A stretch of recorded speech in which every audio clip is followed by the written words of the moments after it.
na ramoro chumena mataka ko ni rawone ni biba marataka ke misa ropo ni ana di sambulu bidang na sero gori sana churi kilo na moro chumai tuna sele ni sambula oyo Mr. Ben kelapa na magikira ni biba mataka moni chikira borombu kama na ono kene diwa ena bula FM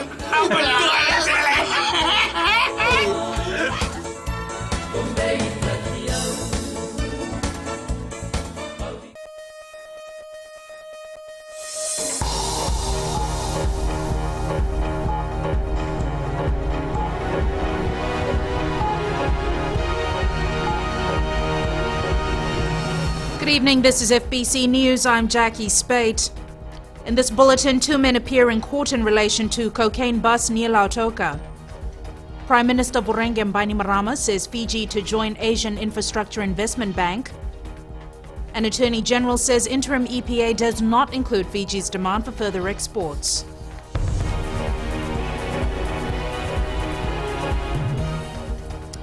Two men appeared in the Lautoka Magistrates Court this afternoon after they were allegedly found with about 50 kilograms of cocaine. Australian national Joseph Naik Naborazik and Chosese Muriwanga are each charged with 1 count of unlawful possession of illicit drugs. State lawyers asked Magistrate Salakumbo Raramasi to transfer the case to the High Court due to the seriousness of the alleged offences. The request was granted and the 2 men have been further remanded. The case will be called in the High Court on the 7th of August. The cocaine, valued at over $15 million, was allegedly seized from the vehicle the 2 men were travelling in near Vunda, Lautoka, on Monday afternoon. Fijian Australian authorities have intercepted a consignment of methamphetamines worth more than $6.5 million. This is the second largest seizure of illicit drugs made with the joint cooperation of the Fiji Police Force, Australian Federal Police and the Fiji Revenue and Customs Authority this week. The package was initially intercepted at the Los Angeles airport by customs officials. Inside the package, they found 20 parcels containing methamphetamine weighing over 21 kilograms, sealed inside a pressure cooker. Authorities followed the package right to Fiji, where it was received by 2 men who were then arrested by police. One of the 2 men arrested has been charged and appeared at the Nandi Magistrate Court this afternoon. The other is still in police custody. Prime Minister Voreqe Bainimarama says China has provided invaluable support to Fiji, which has benefited all Fijians. In an interview with China's Central Television News Network, Bainimarama said Fiji's relationship with China has been strong and will continue to be strengthened. Akusita Tale has more. Fiji is one of the first Pacific Island countries to establish diplomatic relations with China, and this year marks the 40th anniversary of the ties. The Prime Minister says this relationship is important. Our relationship with China has been strong. Bainimarama also announced that Fiji will become a member of the Asian Infrastructure Investment Bank. AIIB is an international financial institution which is focused on supporting infrastructure construction and regarded by some as a rival to the IMF, the World Bank and the Asian Development Bank. Both of these initiatives will be of... Bainimarama is on a 10-day state visit to Beijing and will return next week. Akusita Tale, FBC News. The acting Prime Minister Ayaz Said Qayyum says Fiji was forced by the European Union to provisionally apply the Interim Economic Partnership Agreement. He adds this was to ensure the continuity of sugar exports to the EU and general avoidance of trade disruptions. Ali Kimbia has more. Speaking to trade and fisheries ministers from the Pacific ACP region, acting Prime Minister Ayaz Said Qayyum highlighted that the interim EPA does not include Fiji's demand for further exports. The interim EPA in its current form cannot be considered a viable alternative to the comprehensive EPA. It still contains contentious issues and does not include our key demands, such as an extension of global sourcing for fresh, frozen and chilled fish and development cooperation. Said Qayyum says the EU's position in the current negotiations has made it difficult for the region to exercise their sovereign right, and it limits the policy to sustainably manage our resources. There are genuine and practical issues that go to the very heart of the Pacific survival, and we cannot afford to compromise them. We know that the region does not have a wide range of resources, and in most cases, countries have only one single resource, fisheries. With negotiations ongoing, the Pacific region has received tremendous support from the ACP states. It is clear that the focus of this negotiation has shifted from one centered on development of the Pacific region to a technical debate on fisheries conservation and management measures applied in Pacific waters. It is hoped that the EU will agree to the PACP proposal for a final negotiating session to discuss the conclusion of the EPA. Ali Kimpia, FBC News. The Ministry of Education had to write off $6.8 million last year in an attempt to balance its books after an audit picked up a number of anomalies. This was revealed in today's Public Accounts Committee hearing on the Auditor General's reports from 2010 to 2013. Maggie Boyle with the story. In 2014, the Ministry of Education recorded a total of $5.8 million in unpresented checks, an increase from $1.3 million the previous year. Director of Finance for the Ministry, Makarita Fuata, appeared before the Public Accounts Committee to explain why $6.8 million was written off in 2014. Our procurement processes, I think there were a lot of it throughout the years. We've been having that issue on procurement, and now we have put in place areas, controls to address these issues, and we hope everybody uses those, complies to the procurement regulation that has come out. Other issues highlighted included the misuse of the free tuition under the school fee grant program. The diversion of funds is only to one particular controlling authority, and we are addressing it at present. We're withholding the school grants, and and the grants are being handled at the headquarters for the school needs. So they need to write to the ministry on their needs, and the funds will be provided directly to the schools. Committee Chairman Dr. Biman Prasad says the red flags for the ministry are all too obvious. For example, SEG 1 and 2, over expenditures, overpayment of salaries, the misallocation of tuition grants, but more importantly, we were concerned that some of the grants to the schools were used by management, or management of some of those schools used those grants beyond the activities of the school by providing loans to other institutions. Other audit discrepancies included the implementation of the free bus fare scheme, a $12 million program initiated with a 2-week implementation deadline targeting more than 200,000 school-aged children. Maggie Boyle, FBC News. Suva schools sign up to support police efforts to curb crime in the Flagstaff area. That and more after the break.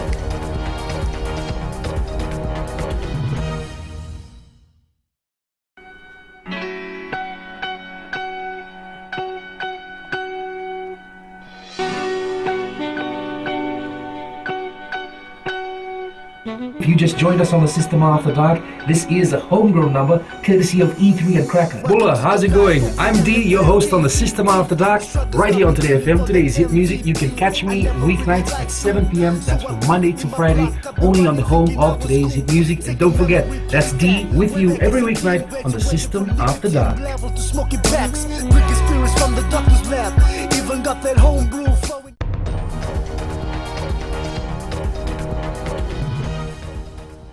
The cane crushing season is progressing well in the Northern Division. Cane farmers are happy with the harvesting so far. However, lorry drivers have raised concerns about the long wait outside the Lambasa sugar mill. Ritika Pratap reports. After facing teething problems at the beginning of the crushing season, the Lambasa sugar mill is now operating smoothly. Farmers say they are taking advantage of the good weather during this harvesting season. Crushing has really improved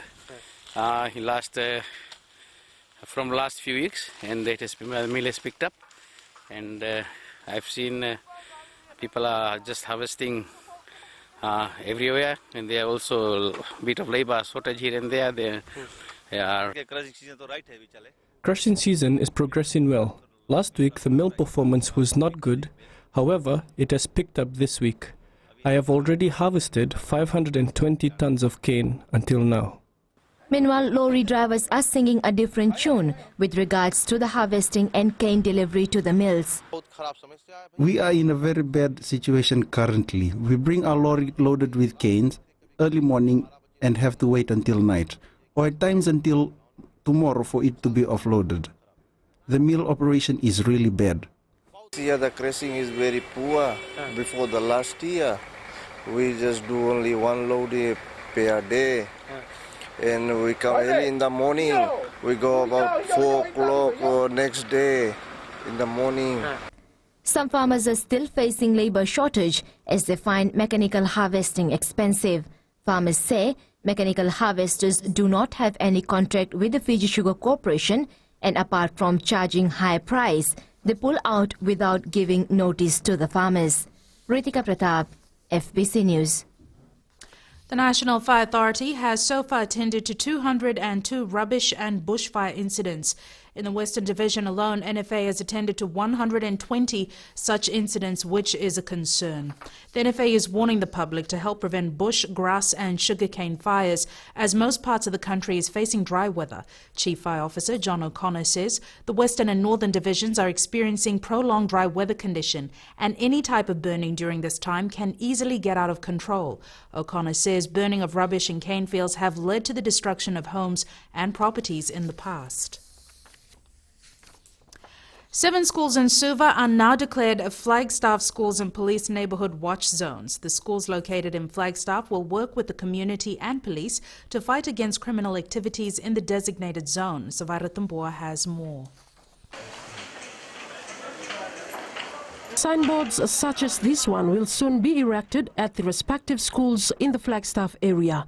With the theme, I watch you, you watch me, the aim of the Watch Zone is to build a sense of responsible citizenry among students, and that they understand they also have a role to play in keeping their communities safe. Today was good because in this way the 6 schools can look after each other, whether it be crime or bullying. Oh, it's very interesting. Can help the community a lot, help strengthen the bond between us. Also, just to keep the community a safer place to learn. Totonga Police Station Officer in Charge Superintendent David Tawangambala says Suva needs to become a crime-free city. We have to start at the early age to teach them and educate them that crime is a crime which is against the law of the land. We need to work together. Cannot deny that the crime rate is increasing now. So we have to work out strategies. The 7 schools will join 14 other schools that have already signed up for the schools and police neighborhood watch zones. Sawira Tambua, FBC News. We turn to sports now. Here's Jamie with the latest. Thank you, Jackie, and good evening. Coming up in sports, we hear from an excited Waisake Naholo making his All Blacks debut this evening, and Verni Kingwaneva ready to lead the Flying Fijians tomorrow. We'll have these stories as well as the latest from the Pacific Games right after the break.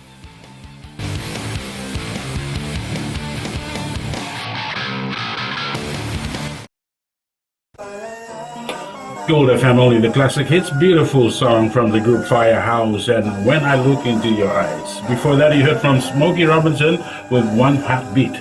We'll take a short break and join us in the next hour for more music from Seal. Bula Blanca. I'm DJ Tora. Join me every weekdays, 7 until midnight on the Premium Classics. Right here on Gold FM, only the classic hits.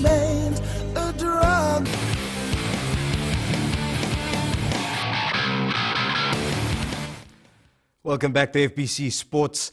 The Vodafone Flying Fijians held its final training run today ahead of its Pacific Nations Cup match against Tonga tomorrow afternoon. While regular captain Nakapu Singero will not feature in the match, new skipper Verni Kingwaneva says his task has been made a lot easier with several senior players around him. Indra Singh has more. Ready to lead the team and the nation, this man is raring to go because while he is the captain, he says the support given to him by his players is making his task easier.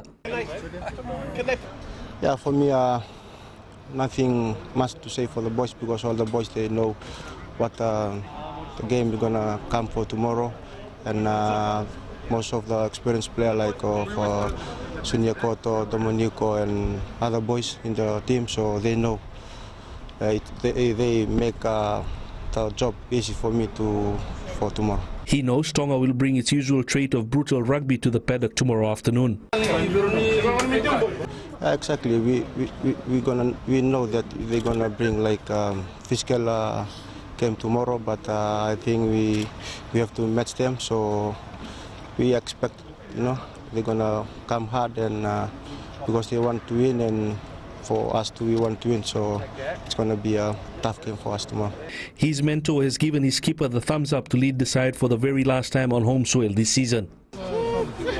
Nicky's a bit of a quiet achiever in the team. He's not a man of many words, but he certainly leads by example, and he's really stepped up to fill in Gera's shoes. McKee says they have also learned lessons from the defeat against the Maori All Blacks last weekend, which will not be repeated against the Ikale Tahi. So there'll be much more attention this week to making sure we retain the ball when we're on attack, and those critical set plays we need to be spot on with those critical set plays. The captain's run done. It's now down to business tomorrow afternoon here at the ANZ Stadium as the Vodafone Flying Fijians take on Tonga. The last game before we fly out for the Pacific Nations Cup and the World Cup later this year. What can the boys bring to the party will only be known tomorrow afternoon. But one thing is for sure, they want to give the fans a winning farewell here at home. Indra Singh, FBC Sports. Meanwhile, the Flying Fijians also presented the Itatau to President Ratuepeli Nailatikau at Government House today.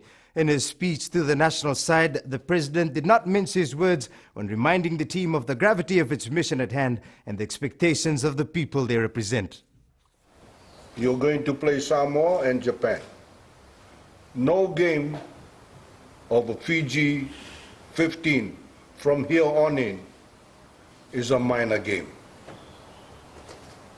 They are all major events for you and for all of us in Fiji. There's no minor events. They're all major events. And that's how you've got to look at it. The team will fly out to Canada on Monday for its remaining Pacific Nations Cup matches. Still with rugby, tonight Waisake Naholo will become the latest Fijian to don the New Zealand All Blacks jumper. The match starts at 7:35 this evening. The Fiji women's 4x100 meter relay team shocked top bets Papua New Guinea this afternoon to win gold at the Pacific Games. This was the last athletics event at the Games, and while Fiji didn't have a good overall outing in the sport, the medal was a welcome relief. Good start by both Fiji and Papua New Guinea. Looks like Penny's beginning to really move for PNG at the moment. Siavula also beginning to get involved. Here she comes, the fastest woman in the Pacific. The roar is huge. Fiji holding on.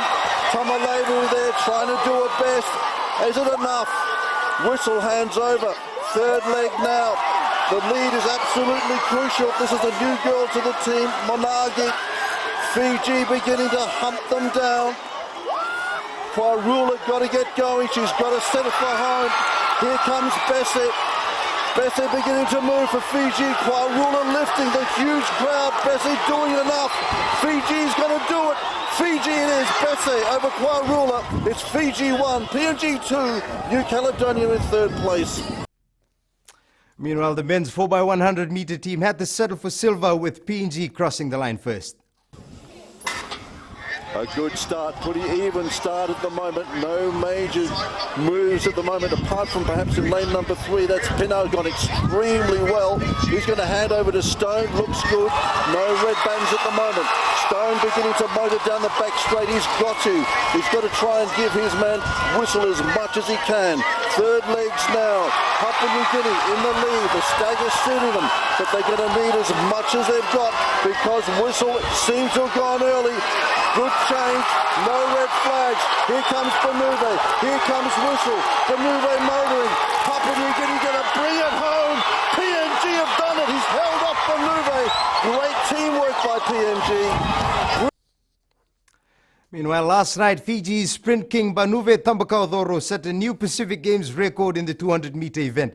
The fastest man in the Pacific stopped the clock at 20.53 seconds to better the old record of 21.18 seconds. Started in the men's 200 metres, and Benuve already beginning to move up on the outside. That's Pinel, who's already run down. Stone desperate to try and stay with him, but the big man is coming beautiful off this transition. Runs off the bend beautifully, and he's putting daylight between himself and the rest. It is Pinel and Stone for second place, but there's no doubting this man is an absolute champion. Brings it home in a 20.3 unofficial. Meanwhile, Eunice Mbese and Cecilia Sevula won silver and bronze respectively in the women's 200-meter race. Papua New Guinea's Toya Whistle took out gold. Looking at the latest medal tally, Fiji remains in 4th place with 30 gold, 39 silver and 30 bronze medals. PNG is still leading with 68 gold, 55 silver and 49 bronze, while New Caledonia has 54 gold, 43 silver and 46 bronze. Tahiti is 3rd with 31 gold, 25 silver and 31 bronze. The Pacific Games will end tomorrow. The first trial for Fiji futsal team was held last night in Suva in a bid to revive the five-a-side format game in the country. Coupled with the World Cup qualifiers next year, Fiji football has pushed futsal towards the top of its agenda. Rohit Deo has more. It is a sport where most of the best football players started their career from. The Fiji futsal officials' plans aren't any different. We want to grow futsal. If you see Fiji football players right now, not to be ashamed, but we don't have that caliber. So through futsal, from grassroots, primary schools, we're not talking about just the national team at the moment. If we're starting grassroots, that's where players grow. With futsal now being separate from the 11-a-side football, players will need to choose between the two. Khan says this will help the sport in the long run. To separate football and futsal for now, for us, it makes us easier because for the past years we have seen when we get the players to represent the country, there was a lot of hindrance from the districts association, holding their players back. Priority was football. We know it is more popular in Fiji, but so that's when we have decided, okay, no, we just have to deal with the grassroots players. Close to 40 players attended last night's trials, with another trial to be held at the same venue next Thursday. Futsal is being played in the country after a lapse of 5 years. Similar trials are expected to be held in the Western and Northern Division. The World Cup qualifiers will be held in Tahiti in February next year. Rohit Deo, FBC Sports. And that's it from Sports Tonight. Good evening.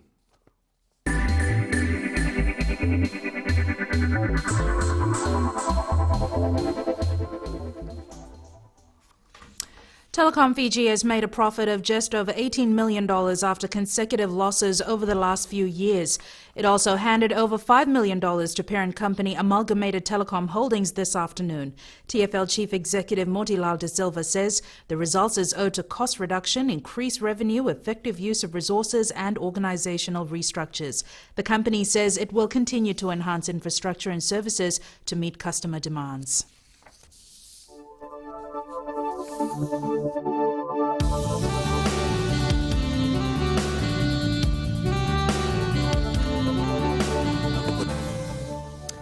Fine weather was experienced over most places today. A trough of low pressure lies over the Solomons and extends over to Tuvalu, to Tokelau, to Northern Islands, to Tahiti. Meanwhile, another trough of low pressure lies southwest of Fiji, and east to southeast wind flow prevails over most southwest Pacific Island countries. Fine weather pushed temperatures a little higher today. Bayan Lambasa notched a maximum of 31 degrees. Fine apart from brief showers over the interior and eastern parts of the larger islands for tomorrow. And heading into Sunday, fine apart from brief showers over the interior and eastern parts of the larger islands. And the main points again. 2 men appeared in the Lautoka Magistrate Court this afternoon after they were allegedly found with about 50 kilograms of cocaine. Fiji and Australian authorities have intercepted a consignment of methamphetamines worth more than $6.5 million, and Fiji will become a member of the Asian Infrastructure Investment Bank. Visit our... Apologies. Now to our poll question for the week.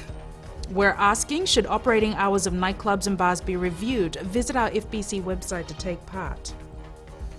Remember, you can send us newsworthy pictures and videos on email citizenseyes@fbc.com.fj or share it with us via Facebook page FBC News. And if you're on Twitter, follow and tweet us your news tips at FBC_news or simply hashtag FBC News. You've been watching FBC News. I'm Jackie Spade. Have a safe and enjoyable weekend. Bye for now.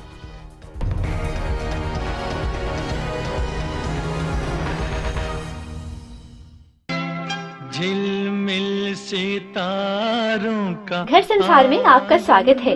आपका अपना छोटा सा स्वर्ग, जहाँ प्यार भरे रिश्ते पलते हैं, जहाँ हेल्थी रहने की सलाह दी जाती है, जहाँ हम आपको और भी सुंदर बनाते हैं और जहाँ स्वाद की सौगात भी है। नमस्कार, मैं हूँ पल्लवी।